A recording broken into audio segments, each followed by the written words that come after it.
Welcome to Sleepy Crimes. I am Anna, your host. Tonight, we drift into the shadows of the final night in Babylon, 323 before the Common Era. We begin at the lavish banquet hosted by Medius of Larissa, where Alexander the Great drinks a massive cup of unmixed wine, signaling the start of his final, mysterious ailment. Imagine the air in the city. It is thick, saturated with the humidity of the late spring. The sun has dipped below the horizon, but the heat remains, trapped within the massive brick walls of the palace. You can smell the ancient dust and the scent of the Euphrates River nearby. Alexander, a man of only 32 years, stands at the peak of human achievement. Tonight, the conqueror is merely a guest, seeking respite in peace. The setting for tonight's mystery is the lavish villa of Medius of Larissa. Medius is a Thessalian aristocrat, a man known for his charm and his ability to host magnificent parties. The banquet hall is a vision of opulence. Beneath the feet of the guests, intricate mosaics of blue and gold depict mythical creatures. The walls are draped with heavy silks, dyed in the deepest purples, which move ever so slightly in the stagnant air.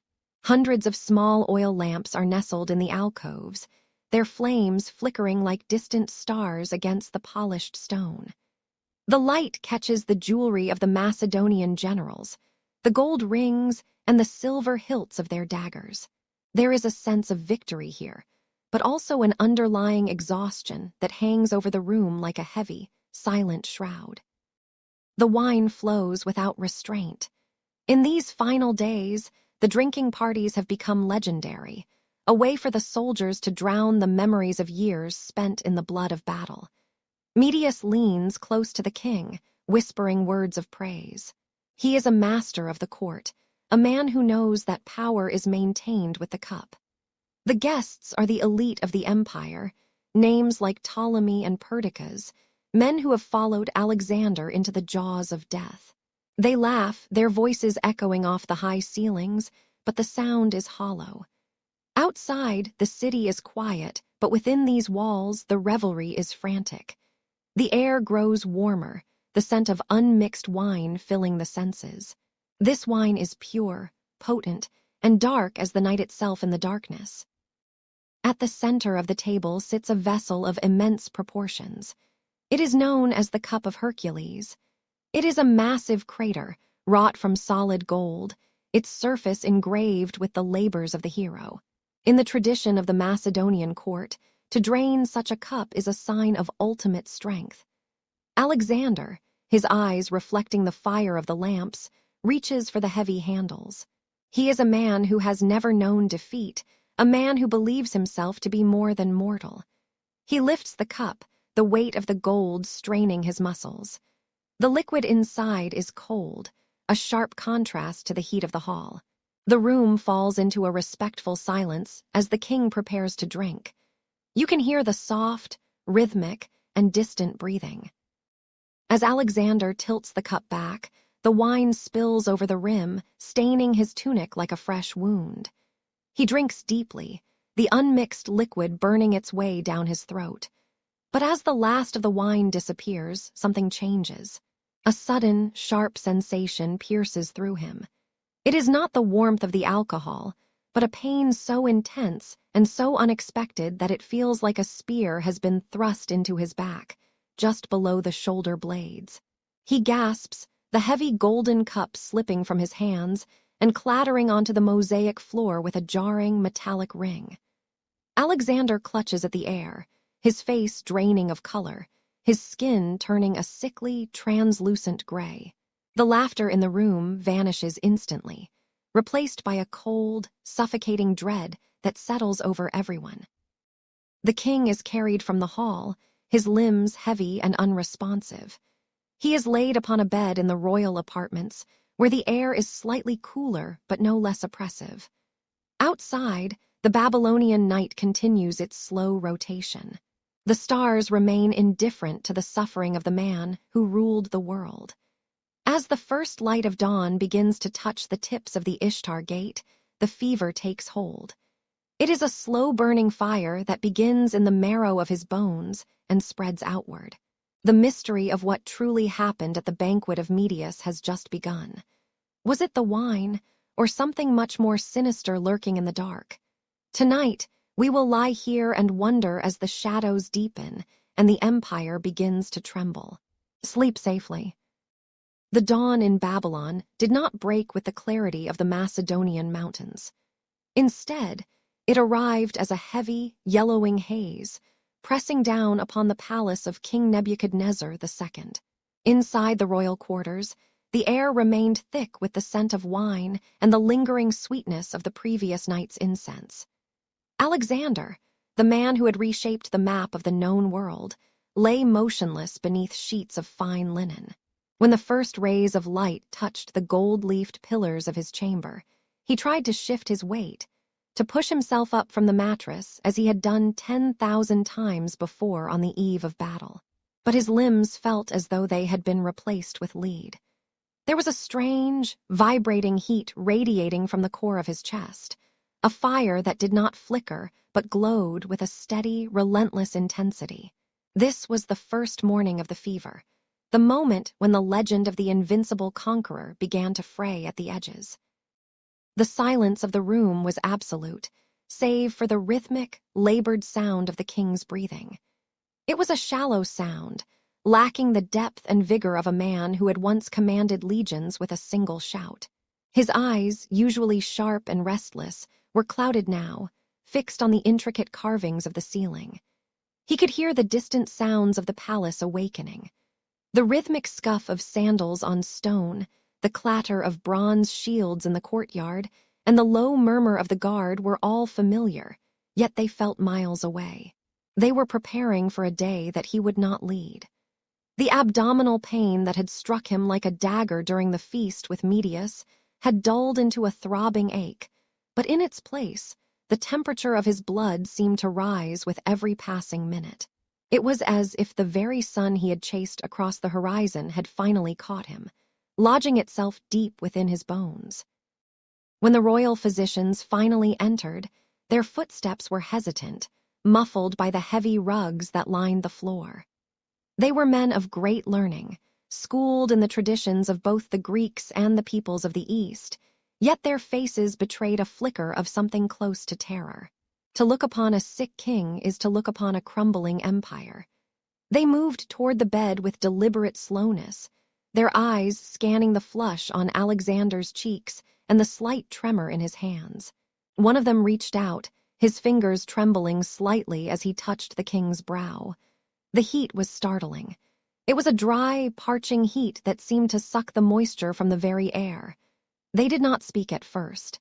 The gravity of the situation required no words. Instead, they signaled for the attendants to bring the large silver basins, filled with water drawn from the deepest, coolest currents of the Euphrates River. The water arrived, shimmering in the morning light, carrying with it the earthy, mineral scent of the Mesopotamian silt. The physicians began the ritual of cooling, a process that felt more like a prayer than a medical treatment. They dipped soft, unbleached cloths into the river water, wringing them out until they were merely damp, and then laid them gently across the king's forehead, his chest, and his burning throat. For a brief second, the shock of the cold seemed to bring a flash of clarity to Alexander's eyes. He gasped, a small, broken sound that echoed through the vast chamber. But the relief was tragically short-lived. Within moments, the heat of his body would overwhelm the cloth, turning the cool moisture into a warm, humid vapor. The fire was internal, fueled by an unseen enemy that no amount of river water could extinguish. He closed his eyes as the steam rose from his skin, his mind drifting back to the marshes he had recently surveyed. Outside the heavy cedar doors, the atmosphere of the palace had shifted. The usual bustle of administrative life had been replaced by a heavy, expectant tension. In the corridors, the generals and the pages stood in small clusters, their voices lowered to a bare whisper. They spoke of the omens. They recalled the ravens that had fallen dead near the city walls and the strange behavior of the sacrificial animals.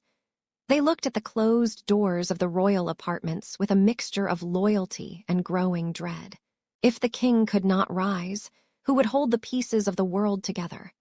The whispers began to ripple outward, moving from the inner sanctum to the barracks of the Silver Shields, and then to the markets of the city.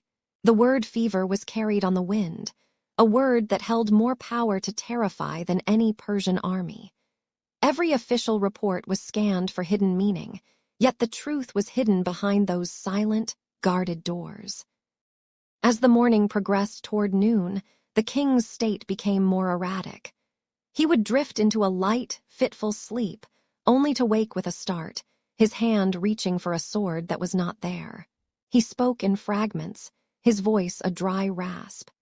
He asked about the preparations for the upcoming expedition to Arabia, his mind still tethered to the dream of further conquest, even as his body remained pinned to the bed. The physicians continued their work, their movements becoming more desperate. They brought in fans of ostrich feathers to stir the stagnant air, and they added crushed herbs to the water, hoping the scent of mint and lavender might soothe the king's spirit. But the fever was a tide, and it was only just beginning to come in. The sun climbed higher, baking the mud bricks of Babylon, while inside the cool shadows of the palace, the greatest flame of the age began to flicker. The first day was far from over, and the shadow of the valley was already lengthening across the throne. To understand the final days of the king, we must look to the ephemerides, the official court records that functioned as a daily ledger of Alexander's life. The scribes, led by the secretary Eumenes of Cardia, sat in the flickering shadows of oil lamps, their pens scratching rhythmically against the surface of the scrolls. These diaries were not meant to be poetry or myth. They were intended to be a factual account of the king's movements, his meetings, and his health. Yet, as we read the translations of these ancient logs, they feel like a countdown. Each entry captures a moment where the sun sets on an empire. The parchment was the only witness that did not blink as the king began to slip away into the fever that would eventually claim him. The entries begin in earnest on the 18th of the month of Decios. The heat in Babylon was thick, a heavy blanket that pressed against the lungs of every citizen. Alexander had spent the previous evening in a long bout of drinking with his friend Medius, a man from Thessaly. When the morning of the 18th arrived, the king did not rise with his usual vigor. Instead, the diary notes that he slept in the bathing room, seeking the relief of the cool stone to soothe a rising fever. By the 19th day, the fire in his blood had not abated. He was moved to his bedchamber, where he attempted to distract his mind with a game of dice. He performed his sacrifices late that night, already a shadow of the man who had once charged into battle. On the 20th and 21st days, a grim routine established itself. Despite the exhaustion weighing down his limbs, Alexander insisted on his religious duties. He was carried on a litter, his body draped in royal purple, as he was brought before the altar. The air was thick with the smell of burnt offerings. The heavy, sweet scent of incense mixed with the primal odor of the sacrificial animals. The heat of the brazier must have felt like a mirror to the heat radiating from his own skin. During these days, he still found the strength to listen to Nearchus, his trusted admiral.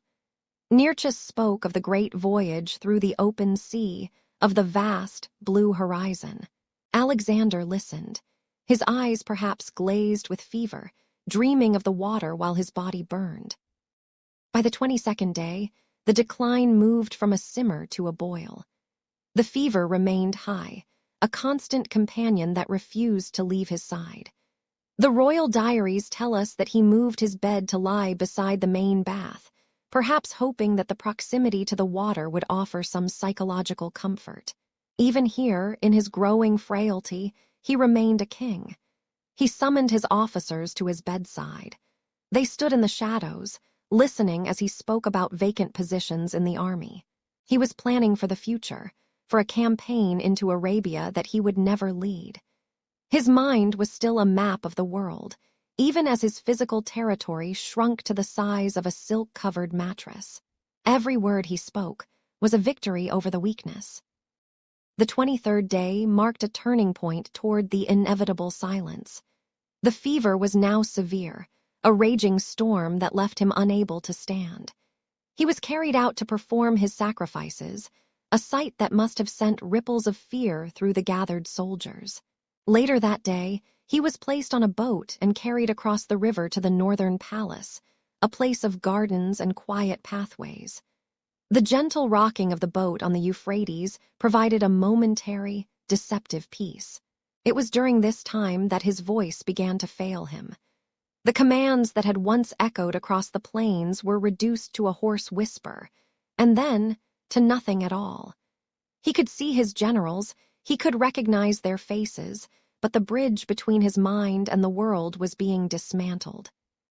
As we reflect on these first 7 days recorded in the ephemerides, we see a portrait of a man who refused to be anything less than a king until the very end. The diaries show us a week of slow, agonizing erosion. The man who had conquered the known world was being conquered by something invisible. The silence in the palace was not just the absence of sound, but the presence of an immense, collective breath being held. Thousands of soldiers waited outside the walls, their fates tied to the flickering life within. The royal diaries, in their dry and clinical prose, provide the most haunting evidence of all, that even the greatest of men is subject to the same fragile mortality. The first week was over, and the shadows were only growing longer as the end approached. The air in Babylon during those early days of June was thick, a humid blanket that seemed to press the very breath out of the lungs of the city. The celebration of the banquet for Medius had long since dissolved into a heavy silence. Beyond the towering, blue-tiled walls of the Ishtar Gate, the world waited.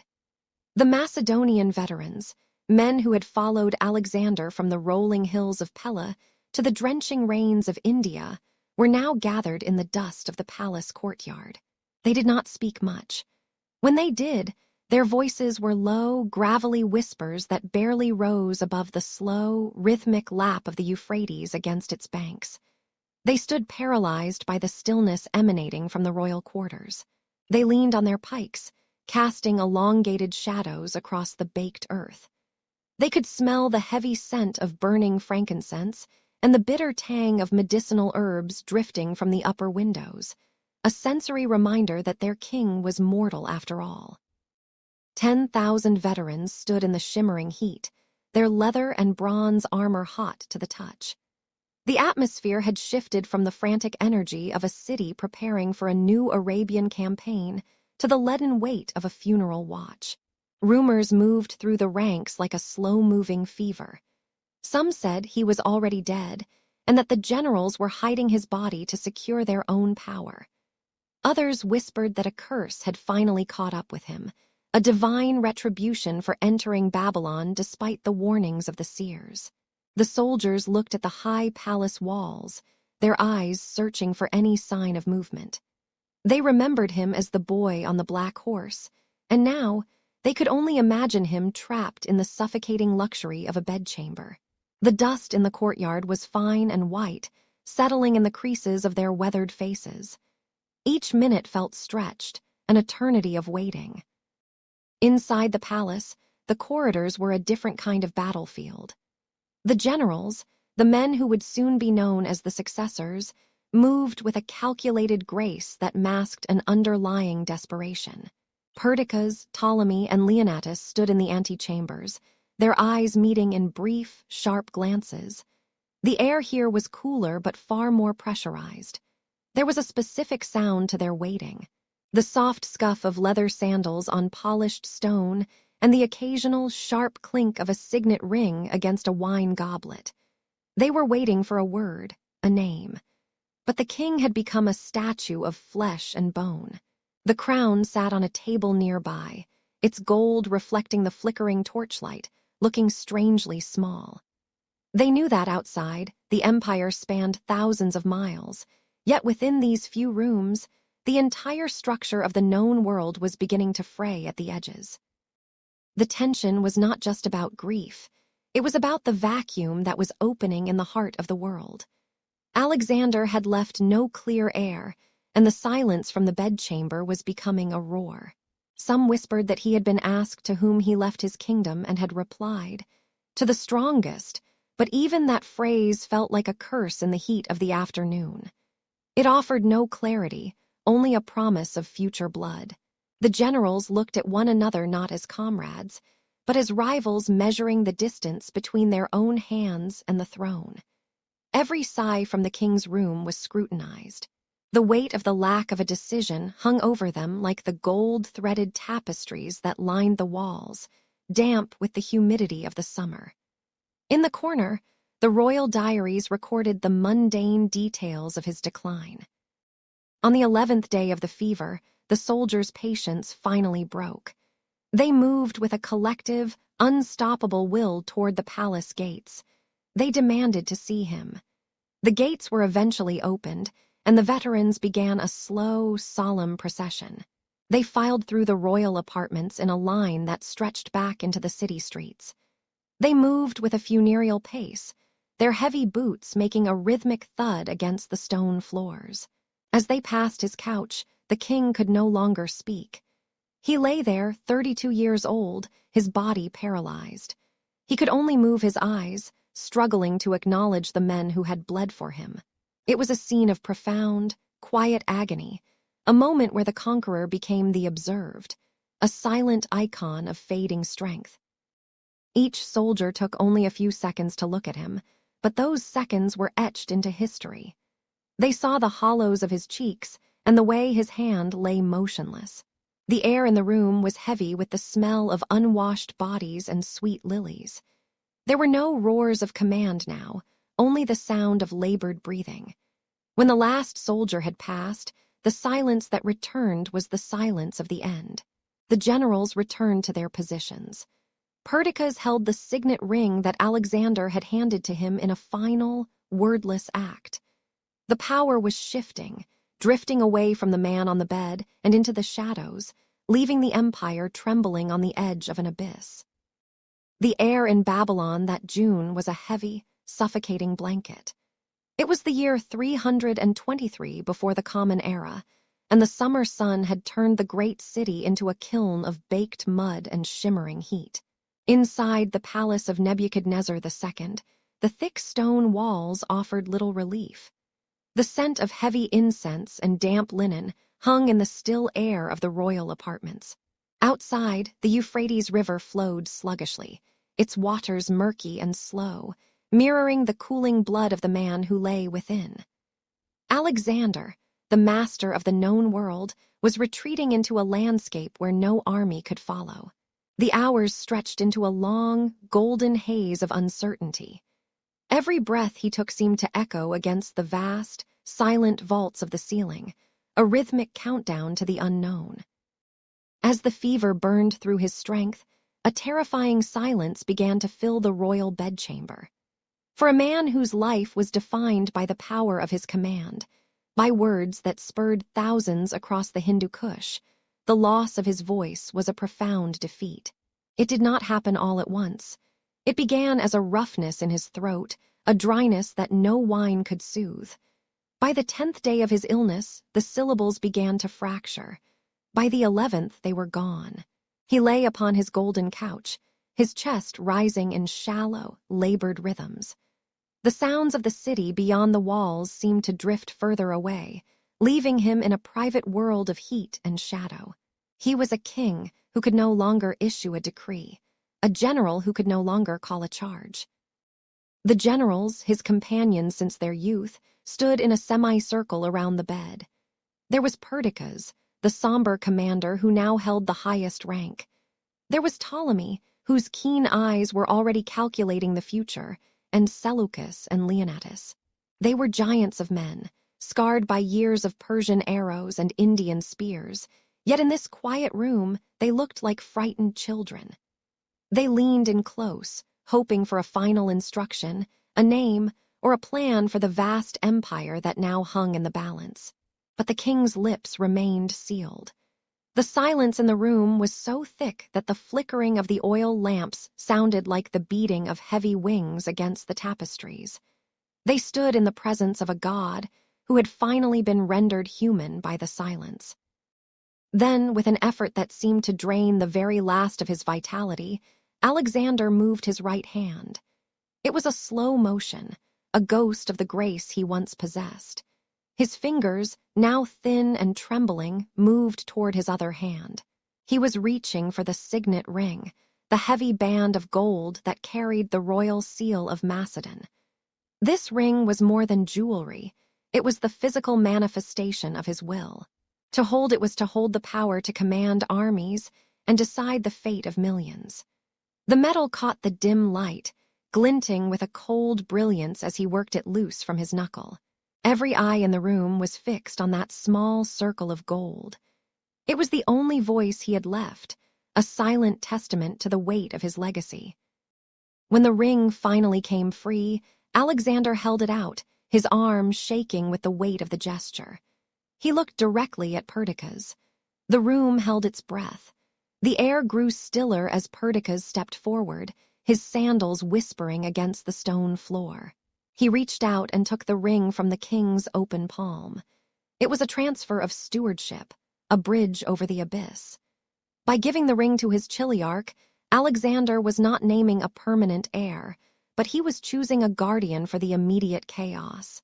Perdiccas felt the heat of the king's skin lingering on the gold, a final warmth before the coldness of history took hold. The hand that had held the world now rested empty on the linen sheets, while the ring sat heavy in the palm of another. With the ring gone, Alexander had nothing left but his gaze. He could no longer speak, but his eyes remained bright and piercing, moving from one face to another. He looked at Ptolemy, then at Lysimachus, and back to the men who had followed him to the ends of the earth. There was no anger in his eyes, only a profound, searching intensity. It was as if he were trying to memorize their faces, or perhaps he was seeing the wars they would soon wage against one another. He acknowledged them with a slight, almost imperceptible nod and the steady pressure of his stare. He communicated more in those silent moments than he ever had in 1,000 speeches. It was the language of a man who was already half submerged in the deep, quiet waters of the past. The air inside the palace of Nebuchadnezzar II was heavy, thick with the scent of burning myrrh and the sharp, medicinal tang of crushed herbs. Outside, the Babylonian sun of June 323, before the Common Era beat down upon the brick walls, but within the royal quarters, the shadows were long and cool. Alexander lay upon a bed of gold and purple, his frame rendered slight by the ravages of the fever that had consumed him for 11 days. The silence in the room was absolute, broken only by the shallow, rhythmic rasp of his breathing. His generals stood like statues in the corners, their armor catching the dim light of the oil lamps. They watched as the man who had redefined the borders of the known world slipped further into the quietude of the mind. He could no longer speak. The voice that had roared over the din of battle at Gaugamela and Issus was now a ghost, trapped behind lips that would not move. Yet, his mind remained a fortress, clear and observant, peering out from eyes that refused to dim even as the body failed. Beyond the heavy bronze doors, a different kind of sound began to swell. It was the low, persistent murmur of thousands of voices, a sea of men gathered in the courtyards and along the processional ways. These were the veterans of the Macedonian army, the men who had marched through the dust of Persia and the monsoons of India. A rumor had taken hold among them, spreading like a wildfire through the ranks. The king was already dead. They believed the generals were hiding his passing to prevent a panic or to settle the succession in secret. The tension grew until it was no longer a murmur but a demand. They did not want gold or land or titles. They wanted only to see him. They needed to look upon the face of the man who had led them across the world. After much deliberation, the doors were finally unbarred. The generals realized that the only way to satisfy the army was to allow them entry.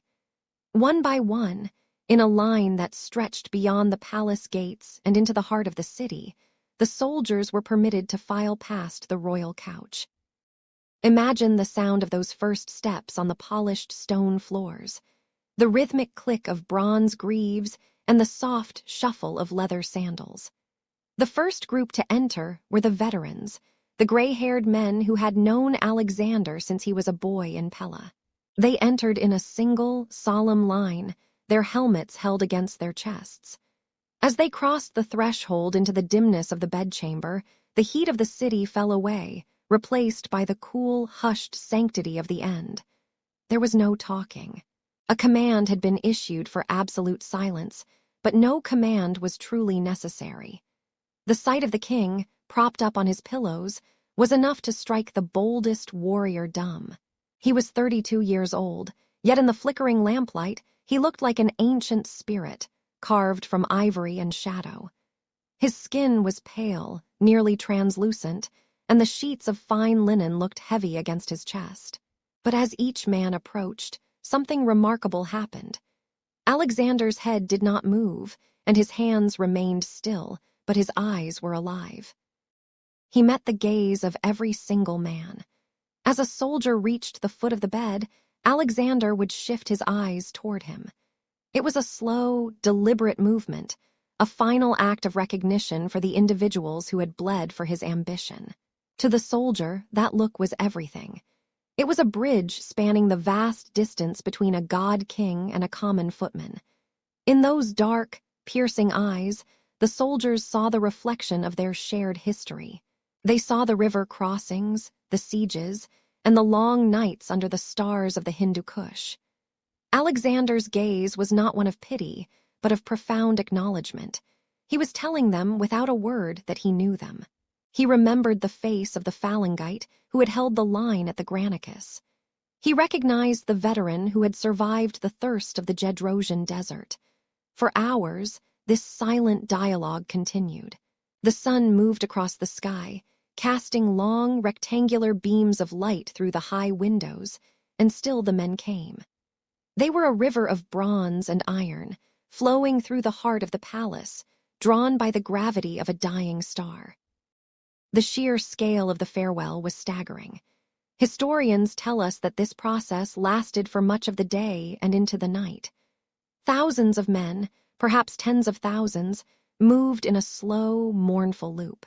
The air in the room grew warmer from the breath of so many visitors, and the scent of the incense began to fade, replaced by the earthy smell of sweat and dust brought in from the outside. Each soldier had only a few seconds to stand before the king before being urged forward by the silent guards, yet those seconds felt suspended in time. Some men wept openly, the tears carving tracks through the dust on their cheeks. Others stood rigid, their faces masks of disciplined grief. They watched the way the king's eyes tracked their movement, a flicker of light in the deepening twilight of his life. It was an exhausting effort for a man so close to the end, to move his eyes hundreds and hundreds of times, yet he did not close them. He seemed to draw a final, flickering strength from the presence of his companions in arms. As the evening shadows deepened and the last of the line began to approach, the palace grew even more still. The weight of the collective grief of an army had settled into the very stones of Babylon. The soldiers who had finished their walk did not leave the palace grounds. They lingered in the courtyards, sitting on the steps or leaning against the massive pillars, waiting for a sign that never came. Inside the chamber, the generals observed the toll the day had taken on their leader. The effort of the farewell had left him profoundly spent. His eyes, which had been so sharp and focused throughout the afternoon, began to grow heavy. The fire of the fever was reaching its peak, and the clarity he had maintained for his men began to blur into the haze of the end. The doors were finally closed, the heavy iron bolts sliding back into place with a final, hollow thud. The king of the world was alone once more with his inner circle, the silence returning like a rising tide. The soldiers had seen their king, and the king had seen his army. There was nothing left to be said, and soon there would be no more light to see by. The heat in Babylon on the 11th of June, in the year 323 before the Common Era, was a physical weight. It was a thick, stagnant presence that seemed to press against the very walls of the palace of Nebuchadnezzar II. Outside, the great river Euphrates flowed slowly, its waters sluggish and heavy with the silt of the Mesopotamian plains. The air was saturated with the scent of damp earth, the pungent aroma of the nearby marshes, and the sweet, cloying fragrance of the palace gardens where the date palms stood perfectly still. There was no breeze to stir the heavy linen hangings of the royal bedchamber. Inside those shadows, the world seemed to hold its breath, caught in the transition between an era of conquest and a future of uncertainty. The sun had risen over the ziggurats with a fierce, blinding intensity, casting long, sharp shadows across the dusty streets of the city. But here, in the heart of the palace, the light was filtered and dim. It caught the slow dance of dust motes suspended in the air, each one turning lazily in the heat, oblivious to the fact that the man who had reshaped the known world was drawing his final, shallow breaths. Alexander lay upon his bed, a simple structure draped in fine purple cloth that now seemed to weigh upon him like armor. For 11 days, the fever had been a relentless fire, burning through his once indomitable strength. It was a strange, quiet end for a man who had survived the spears of the Persians and the arrows of the Malians. His body, marked by the scars of a dozen campaigns, was now pale and glistening with a fine sheen of sweat. The royal diaries, the ephemerides, recorded the steady decline with a clinical, haunting precision. They spoke of the days spent in the bathhouse, the sacrifices offered to the gods in a desperate bid for recovery, and the long nights where the fever refused to break. By this, the 11th day, the fire had consumed his voice. The throat that had once shouted commands over the roar of battle was now silent. His lips were dry and cracked, and his breathing had become a soft, rhythmic rasping that filled the quiet of the room. Yet though he could not speak, his eyes remained open. They were the eyes of a king who was still acutely aware of the world slipping through his fingers, watching the flickering oil lamps as they fought against the encroaching gloom of the afternoon. The palace was not empty. It was filled with the low, constant murmur of thousands. The Macedonian soldiers, the rugged veterans who had followed him from the mountains of Pella to the banks of the Hyphasis, were gathered in the courtyards. A rumor had spread among them that their king was already dead, and that the generals were hiding the truth. To quiet their rising panic, the doors to the royal apartments were opened. In a scene of profound solemnity, the common soldiers were permitted to file past the bed of their dying leader. One by one, they entered the room, the scent of leather, sweat, and old iron trailing behind them. They moved with a heavy, rhythmic grace, their sandals clicking softly against the polished stone floor.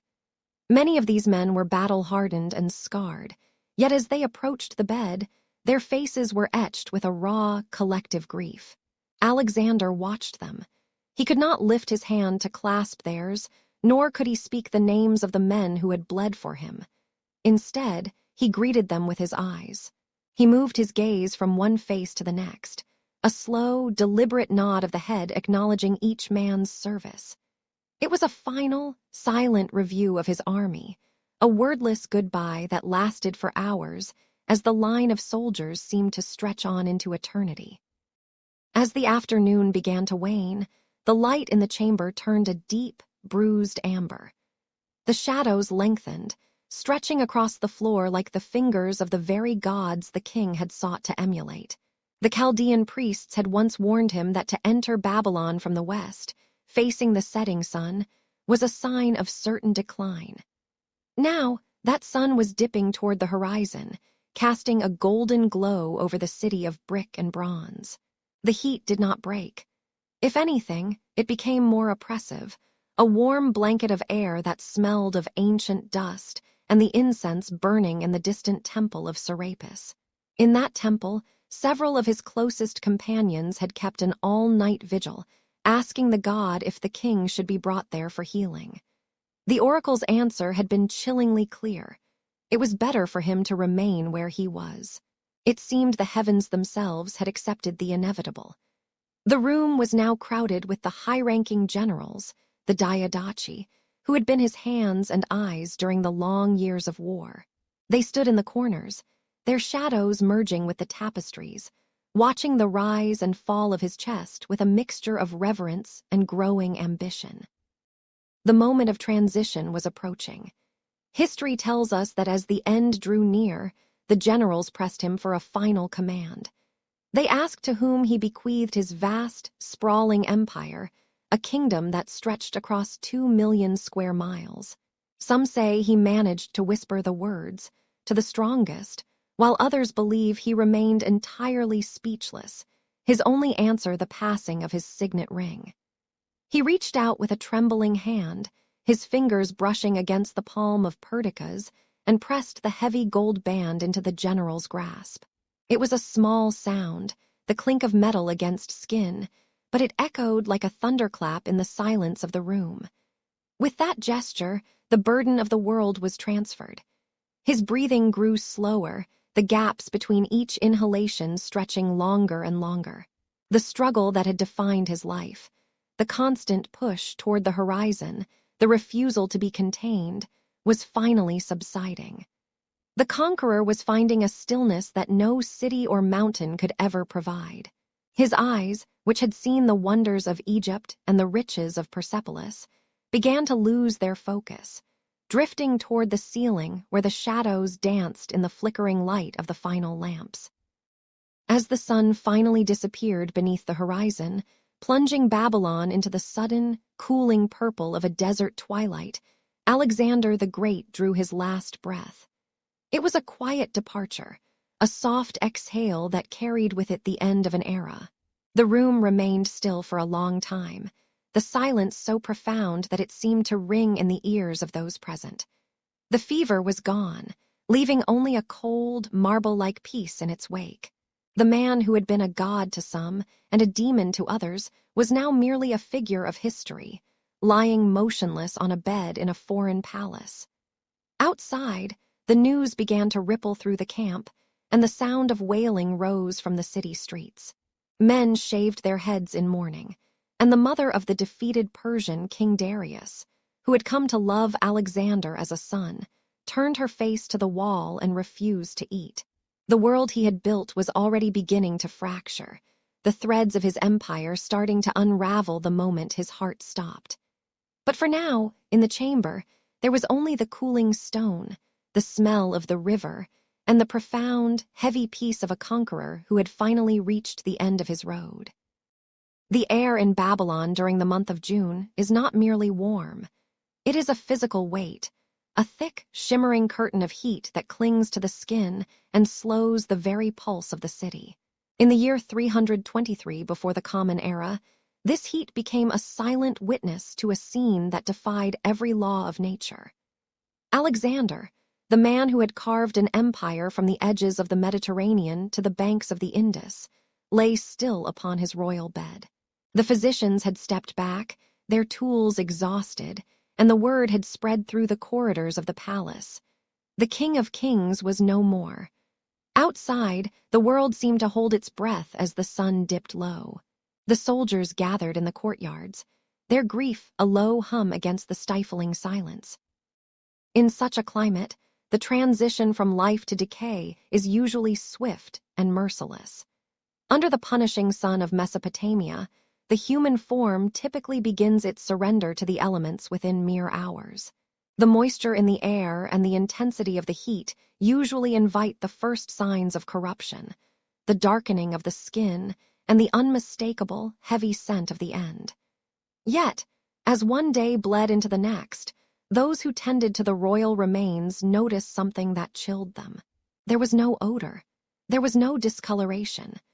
Alexander lay as if he were caught in a deep, unnatural slumber, his skin remaining pale and firm, his features as sharp as they had been during his campaigns. This stillness was not the quiet of the grave, but something far more mysterious. Plutarch noted with a sense of awe that the body remained pure and fresh for 6 full days.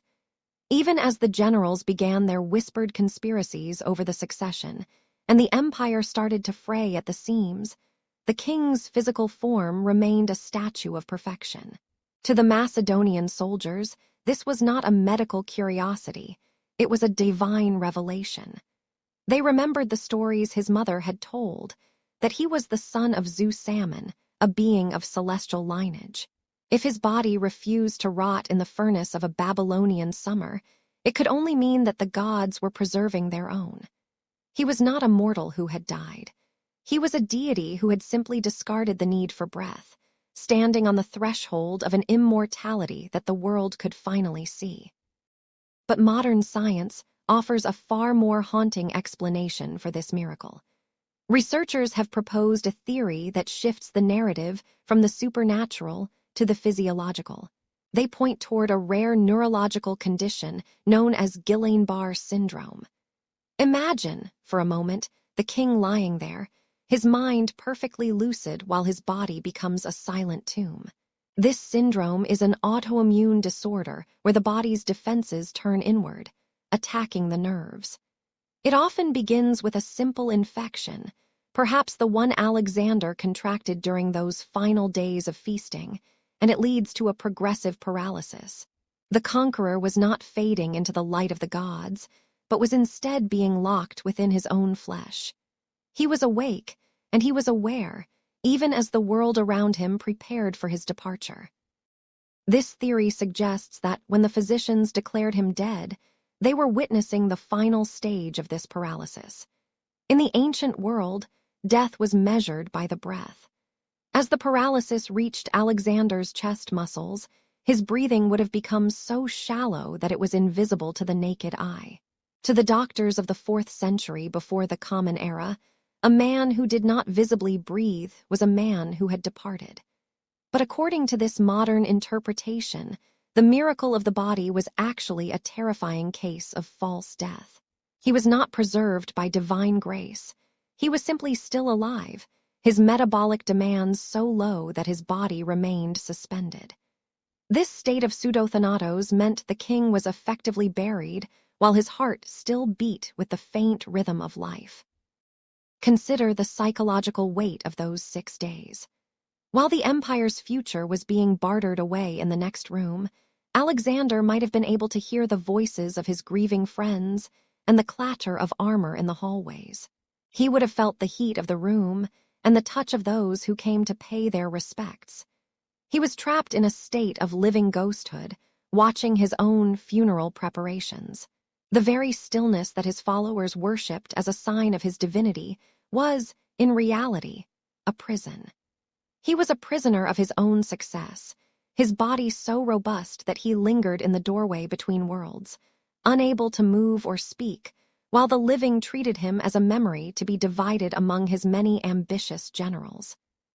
The tragedy of Alexander's end is thus transformed from a story of a god returning to the stars into a deeply human horror. The miracle of the body serves as a bridge between 2 worlds, the ancient world of omen and the modern world of clinical observation. Whether he was a son of Zeus protected by divine grace or a man paralyzed by a cruel twist of his own biology, the result remained the same. The conqueror of the known world was conquered by his own silence. As we watch the flickering torches of the palace, we realize that the most enduring mysteries are often those that lie within the fragile boundaries of the human spirit. The king is gone, but the silence of those 6 days in Babylon still echoes through the corridors of time. As we linger in the heavy air of that Babylonian summer, the silence of the king's chamber begins to speak. In the previous hours of our journey, we marveled at the preservation of a body that refused to yield to the rhythm of decay, a phenomenon that the ancients viewed as proof of divinity. But where some saw a miracle, others saw a crime.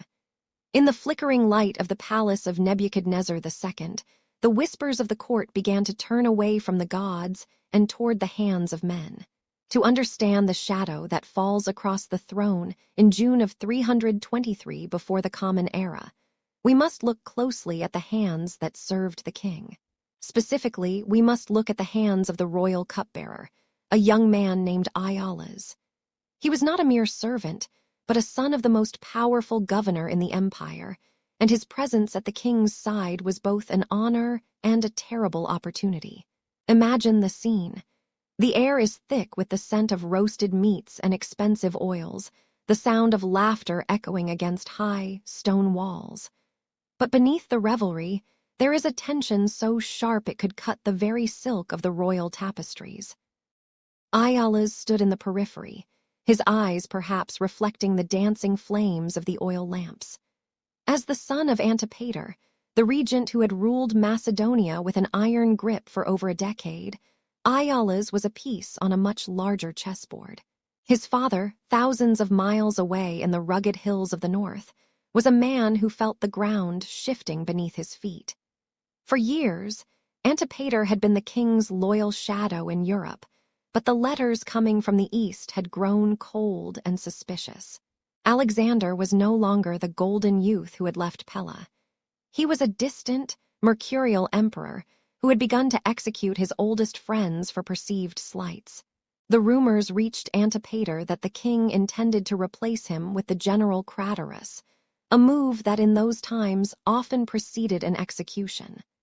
Fear is a slow-acting toxin of the mind, and for a man like Antipater, it likely suggested a desperate remedy.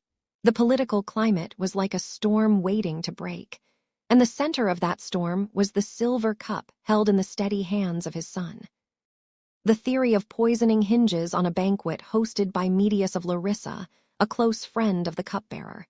It was a night of excess, even by Macedonian standards. Picture the wine, dark, viscous, and unmixed, as was the king's preference in his final years. The liquid catches the light, a deep garnet red that hides whatever might be dissolved within its depths. Modern toxicologists have looked back through the centuries and wondered if the wine was laced with white hellebore, a plant that can cause a slow, agonizing descent into paralysis and organ failure. The symptoms described by the court journals, the sudden, sharp pain in the back as if a spear had struck him, the burning fever, the loss of voice, align with such a calculated strike. There is a specific, chilling detail in the ancient accounts, that the poison was so potent it could only be transported in the hollowed-out hoof of a mule or a donkey, for no vessel of glass or metal could contain its corrosive power. Imagine that small, organic container, carried secretly across mountain passes and desert sands, holding the death of a god. Let us focus for a moment on the cup of Heracles. This was not a modest vessel. It was a massive bowl, holding more than 5 liters of wine, a test of strength and endurance for any man.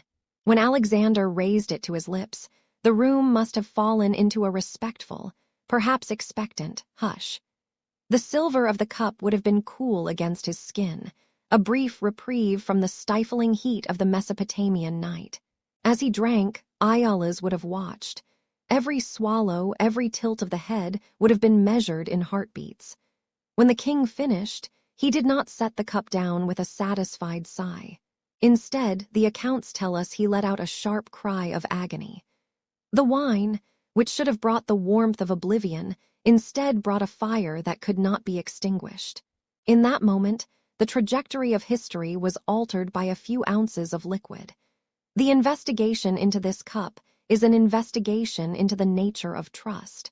How many times had Iolaus stood there? How many thousands of times had the king accepted a drink without a second thought? The motive of Antipater was not merely survival, but the preservation of a dynasty. If Alexander died without a clear heir, the empire would be thrown into chaos, but Antipater's own family would be safe from the king's growing paranoia. There are even whispers that the great philosopher Aristotle, once Alexander's tutor, might have been involved. The story suggests that Aristotle, horrified by the tyrant his pupil had become, provided the recipe for the poison. While this may be the stuff of legend, It speaks to the deep sense of betrayal that saturated the king's inner circle. The relationship between a king and his cupbearer is one of the most intimate in the ancient world. It is a bond of absolute vulnerability. For Iolaus to have administered such a draft, he would have had to look into the eyes of the man who conquered the world, even as he offered him the end of it. The betrayal isn't just political. It is visceral. It is the cold, quiet click of a trap closing in the middle of a celebration.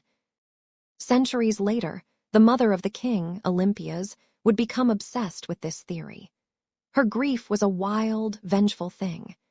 6 years after his death, in 317 before the Common Era, she would have the grave of Iolaus opened and his remains scattered, a final act of desecration against the man she believed had stolen her son's life. She saw the cup not as a vessel of wine, but as a weapon. As you lie there, drifting toward sleep, think of the way history layers itself. The grand conquests of empires often come down to the smallest of things: a silver rim, a drop of water from a sacred spring, a son following his father's desperate orders. The mystery of the Cup of Iolaus remains one of the most enduring cold cases in human memory. It reminds us that even at the height of power, a man is only as safe as the hands that serve him. The fire of the fever was already beginning to burn through the king's veins, a slow transition from the life of a legend to the cold finality of the grave.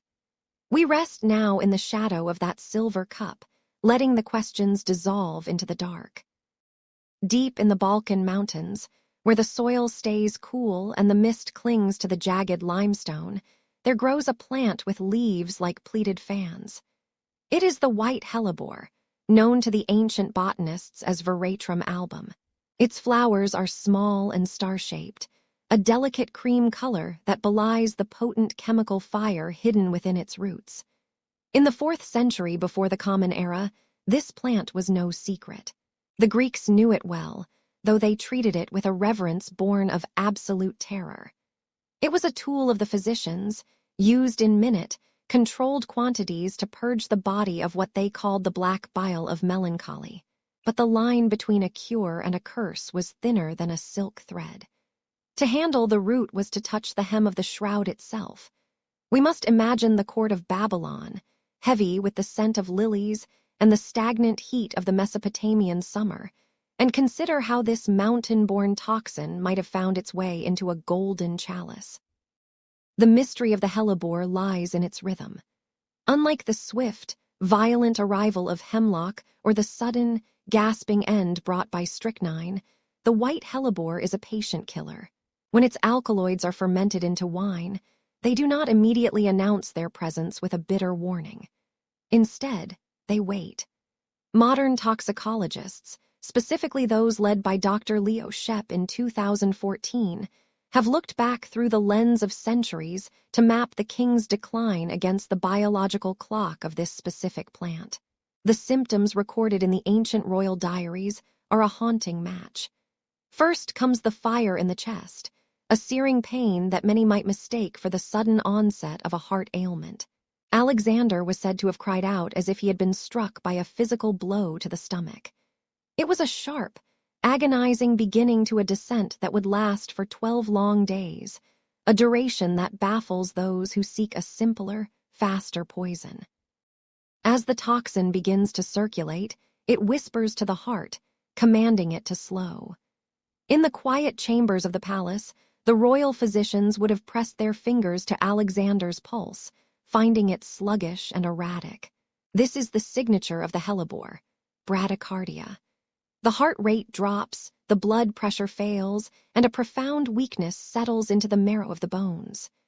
Imagine the conqueror of the known world, a man who had survived the spears of the Persians and the arrows of the Malians, now unable to lift his own hand. The narrative of his final days tells us he remained lucid, his mind a bright flame trapped inside a darkening house. He could see his generals. He could recognize the faces of his loyal soldiers as they filed past his bed, but his voice had been stolen. The paralysis of the white hellebore moves like a rising tide, claiming the limbs first and the voice second, leaving the victim a silent witness to their own passing. There is a dark irony in the possibility of the hellebore mystery. Some accounts suggest that after the initial onset of illness, Alexander sought a way to induce vomiting, a common remedy of the time to rid the body of excess wine or bad food. He reportedly asked for a feather to tickle his throat. If the conspirators were truly at work, that feather itself could have been dipped in yet more hellebore, turning his attempt at a cure into a second, lethal dose. Each day that followed was a slow erosion. The fever burned, but it was not the frantic heat of an infection. It was a steady, relentless consumption. The palace grew silent as the realization took hold. The king was not merely ill. He was fading in a way that defied the gods. Outside, the ravens of Babylon were said to have fallen from the sky, a grim omen reflecting the slow collapse happening within the royal bedchamber. The 12-day timeline of the hellebore fits this agonizing progression perfectly, mirroring a body being slowly switched off, nerve by nerve, until only the heart's final, heavy beat remained. We must also consider the strange grace of the aftermath. It was whispered that after Alexander died, his body did not decay for 6 days, despite the sweltering Babylonian heat. To his followers, this was proof of his divinity. To a modern scientist, it suggests a deep, metabolic coma where life flickered so low it was indistinguishable from death. If the hellebore had slowed his systems to the very brink, perhaps the king was still there, drifting in a twilight state while his empire began to fracture around him. The botanical poison of the mountains had brought a silence more profound than any battle. It was not a death of glory, but a death of shadows and slow-acting alkaloids. As the evening air cools around you, think of the white flowers in the mountain mist and the way a single root can change the course of history. The king's eyes were open, his mind was clear, but the hellebore had already claimed the world he worked so hard to win. Rest now in the stillness. Let the ancient secrets sleep. In the heavy, unmoving heat of Babylon, a silence fell that was more oppressive than the summer sun. The king was dead, and with his final breath, the very air seemed to thin, as if the world itself was gasping for oxygen. Outside the palace walls, the city of bricks and hanging gardens stood still, caught in a suspended moment where time had no meaning. Inside, the golden light of the lamps flickered against the tapestries, casting long, wavering shadows that danced like ghosts across the stone floors. The grief was there, certainly, a thick and suffocating veil, but beneath it, something else was beginning to stir. It was the sound of leather boots shifting on marble and the faint, rhythmic clicking of rings against sword hilts. The anchor of the world had been cut loose, and the great ship of empire was beginning to drift toward the rocks. The focus of every eye in the room was a small, unassuming circle of gold, the signet ring. Alexander had pressed it into the palm of Perdiccas, his most trusted commander, in those final, agonizing moments. It was a gesture that carried the weight of 3 continents. Yet as Perdiccas stood there, the metal felt impossibly heavy, a leaden burden that no single man could truly endure. The other generals, the men known as the Diadochi, or the successors, watched him with a stillness that was not peace, but the coiled tension of a predator. Ptolemy, Seleucus, and Antigonus stood like statues carved from shadow, their minds already racing ahead, drawing new borders across maps that had been unified only by the force of one man's will.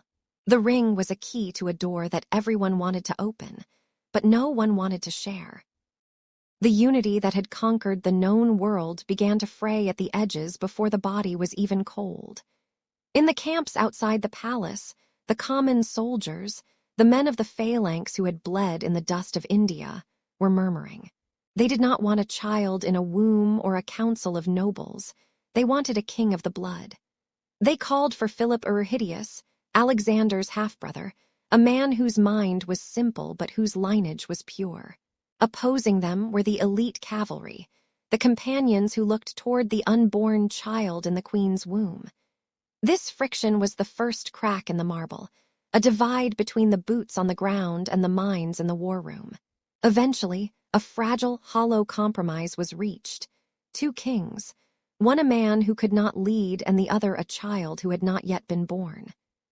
In the humid month of June, in the year 323 before the Common Era, the world was formally carved into pieces. This event, known to history as the Partition of Babylon, was less a distribution of duty and more a cold-blooded division of spoils. The map was spread out on a table, its edges curling in the heat, and the generals reached out to claim their portions. Ptolemy took the ancient, fertile wealth of Egypt, seeing in the Nile a fortress protected by the desert. Antipater and Craterus took the rugged heart of Macedonia and Greece, the ancestral home that now felt so distant. To Antigonus went the vast stretches of Asia Minor, and to others, the wild frontiers of Thrace and the East. It was a meticulous dismantling of a dream, a surgical separation of limbs from a body that was still warm. But the greatest prize was not a province or a city. It was the body of Alexander himself. To possess the king's remains was to possess the ultimate source of legitimacy, a talisman of power that transcended laws. For 2 years, the embalmers worked in the shadows, preserving the flesh in honey and gold, while a massive, ornate funeral carriage was constructed. It was a rolling temple, shimmering with jewels and pulled by 64 mules, intended to carry him back to the sacred soil of Macedonia. Yet, as the procession began its long crawl across the desert, Ptolemy saw his opportunity. He intercepted the carriage, diverting the god-king to Egypt, to Memphis and later to Alexandria. It was an act of high-stakes theft that signaled the end of any pretense of unity. The king was a captive in death, a holy relic used to bolster a new dynasty. This theft was the spark that turned the cold tension into a raging fire. For the next 40 years, the world would be consumed by the wars of the successors, a period of treachery, shifting alliances, and endless blood. The men who had once stood side by side in the shield wall now looked at each other across the battlefield, through the dust of elephants and the glint of spears. The empire was no longer a single entity, but a collection of warring states, each led by a king who claimed the mantle of Alexander while destroying his legacy. As the decades passed, the original companions fell one by one, assassinated, defeated, or simply worn down by the weight of their own ambition. The Great Unity had been a beautiful, fleeting illusion, a sun that set in a long and violent twilight. Let the history of the swords fade now, as you breathe slowly. The 2 years following the death of the king were a period of heavy, expectant silence in the ancient city of Babylon. While the empire fractured and the generals argued over the spoils of war, the sound of hammer on gold and the steady rasp of saws filled the royal workshops. Hideous, the engineer tasked with designing the king's final journey, was crafting something far more than a simple vehicle. It was a mobile temple designed to carry the weight of a fallen god. As the months passed slowly into years, the carriage grew in size and splendor. It was 12 feet wide and 18 feet long, supported by 2 massive axletrees that groaned under the burden of hammered gold. When it finally emerged into the shimmering sunlight of the year 321, before the Common Era, it was a vision that almost blinded those who dared to look too closely. The journey from the banks of the Euphrates toward the Mediterranean was a slow, deliberate march, a crawl of less than a few miles a day, as the entire world seemed to hold its breath, watching the golden shadow move across the plains. Imagine the sound of 64 mules, the strongest and largest ever seen in the ancient world, their hooves striking the dry, cracked earth in a rhythmic and hypnotic thud. Each animal was adorned with a crown of gold, and from their collars, which were studded with precious stones, hung golden bells. These bells did not jingle with the lightness of a common trinket. They tolled with a deep, resonant ring that echoed for miles across the stillness of the desert air. Above them, the carriage rose like a mountain of wealth. 4 Ionic columns, draped in acanthus leaves of gold, supported a vaulted roof covered in overlapping scales of gold that shimmered like the skin of a celestial serpent. At each corner, a golden statue of victory stood guard, holding a trophy and a wreath, while the interior was lined with scarlet fabric and a blaze of jewels. Inside, the king rested in a sarcophagus of beaten gold, his body surrounded by the rarest aromatic spices of the East, ensuring that the heavy scent of honey and myrrh followed him through every mile of this long, silent pilgrimage. The destination was meant to be Macedonia. Perdiccas, the regent of the empire, had ordered the procession to return to the ancestral tombs of Agai, where the kings of old lay buried deep within the earth. To possess the body was to possess the right to rule. It was the ultimate talisman of legitimacy in a world falling into chaos. But the world was no longer the unified dream that the conqueror had envisioned. As the carriage moved westward through the punishing heat of the Syrian sun, it became a slow-moving target, a prize of unimaginable political and spiritual value. Every night, the guards would carefully polish the dust from the 4 golden panels, where paintings of the king staring out at a landscape he no longer recognized. The wheels, capped with the heads of golden lions, turned and turned, biting into the gravel of the ancient trade routes. The air was thick with the smell of wood smoke from the campfires and the salt of the nearing sea, but the tension was thicker, a cold current running beneath the waves of heat. In the vicinity of Damascus, the air changed. The horizon was no longer empty. Ptolemy, the satrap of Egypt and once a childhood friend of the king, had been watching the progress of the golden vault from afar. He knew that the body belonged in Egypt, a land where the king had been crowned as pharaoh and hailed as the son of a god. He did not wait for the carriage to reach the borders of Macedonia. In a calculated and daring maneuver that historians would later call the slowest heist in history, Ptolemy intercepted the procession with a heavily armed force. There was no sudden clash of swords, no storm of arrows. Instead, there was the overwhelming, quiet presence of an army that had come to reclaim its own. Ptolemy met the engineer Euryhidius not as an enemy, but as a host, offering a military welcome that served as a thin veil for a hijacking. The direction of the mules was changed. The bells, which had been tolling for the north, now turned their music toward the south, toward the river Nile. The transition was slow, almost graceful. The 64 mules were turned toward the sands of the Sinai, their golden crowns catching the light of a different, hotter sun. The journey to Memphis was a descent into the ancient past. As the carriage rolled over the dunes, the golden scales of the roof reflected the white heat of the desert, casting long, shimmering shadows over the shifting sand. Ptolemy rode beside the casket, a silent guardian who had just secured his dynasty's future through a single act of theft. The wheels moved through the soft, dark earth of the delta, where the dry heat of the interior finally gave way to the humid, life-giving air of the river. The villagers who lined the banks of the Nile watched in absolute awe as the sun god's son returned to them in a temple of gold. The tolling of the bells now mixed with the sound of lapping water and the rustle of the papyrus reeds. The king was coming home to a land he had only visited briefly, but which would now hold his memory captive for the next 1,000 years. Finally, the heavy wheels came to a rest in Memphis, the ancient seat of the pharaohs. The golden sarcophagus was placed in a tomb that had once been intended for an Egyptian king, a stone chamber cooled by the breath of the desert. The stillness that followed the arrival was absolute. The bells were finally silent.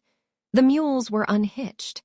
The gold, which had spent 2 years under the open sky, was now enfolded in the deep shadows of the earth.